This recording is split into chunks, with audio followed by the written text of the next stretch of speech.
नमस्कार विद्यार्थी मित्रांनो, आज आपण इयत्ता 5वीची फॉर्मॅलिटिव्ह इव्हॅल्युएशन टेस्ट 2 म्हणजे द्वितीय सत्र परीक्षा आहे ती आपण ह्या व्हिडिओमध्ये आपण पाहणार आहोत की इंग्रजीची गुण असणार आहेत 20 गुण असणार आहेत. क्वेश्चन आहे write the rhyming words for the following. 3 मार्कासाठी आहे.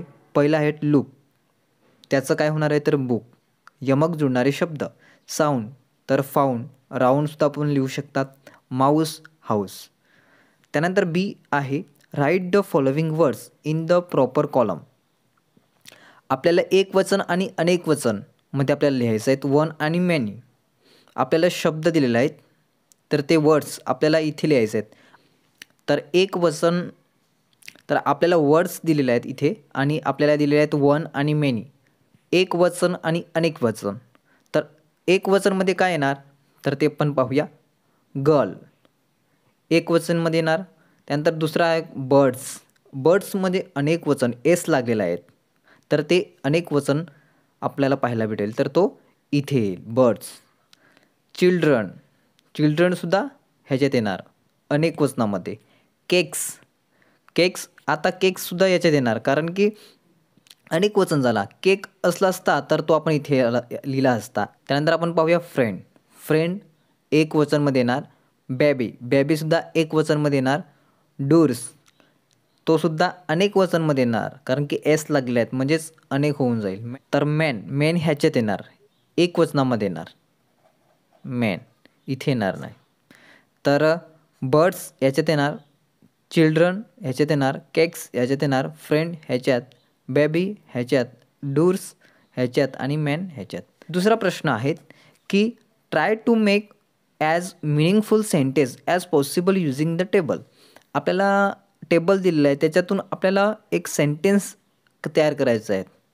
तर आपण पाहूया rain fall from the sky. तर तेच आपण लिहिलेलं आहे rain fall from the sky. त्यानंतर a stone rolls to the ground. A stone rolls to the ground. आता इथे आपल्याला शब्द दिलेला मिळत नाही तो आपण भरणार आहोत. A river runs dash dash the hill. तर काय येणार a river run to the hill. अशा प्रकारे उत्तर होती. B write the name of the following shape.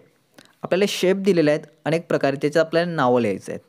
Arrow, rectangle, triangle, star, square आणि स्टँडिंग लाईन. अशा प्रकारे क्वेश्चन नंबर 3 पाहूया. Write the opposite words. Opposite आपल्याला लिहायचं आहेत. लिटल लहान. लिटल म्हणजे लहान आणि बिग म्हणजे मोठा किंवा लार्जसुद्धा आपण लिहू शकतो. लार्ज म्हणजे मोठा. गुड गुडचा आपण opposite words bad. Good bad चांगला आणि वाईट. बी प्रश्न आहेत fill the correct days and dates in the following. Yesterday today and tomorrow. यस्टरडेला आपण डे संडे. मंडेच्या अगोदर कोण येणार संडे. नंतर मंडे नंतर ट्यूसडे. त्यानंतर इथे दिलेले आहेत 11 जानेवारी. त्याच्या अगोदरची तारीख येणार आहे ती म्हणजेच 10 जानेवारी आणि त्याच्या पुढची जी तारीख येणार आहे ती म्हणजेच 9 जानेवारी. तर अशा प्रकारे इयत्ता 5वीची द्वितीय सत्र फॉर्मेटिव्ह इव्हॅल्युएशन टेस्ट 2 आपण पाहिलेले आहेत उत्तरासहित. नक्कीच व्हिडिओ आवडला असेल व्हिडिओला लाईक करा. चॅनलला सबस्क्राईब केला नसेल तर सबस्क्राईब करा आणि आपण भेटूया नेक्स्ट व्हिडिओमध्ये. धन्यवाद.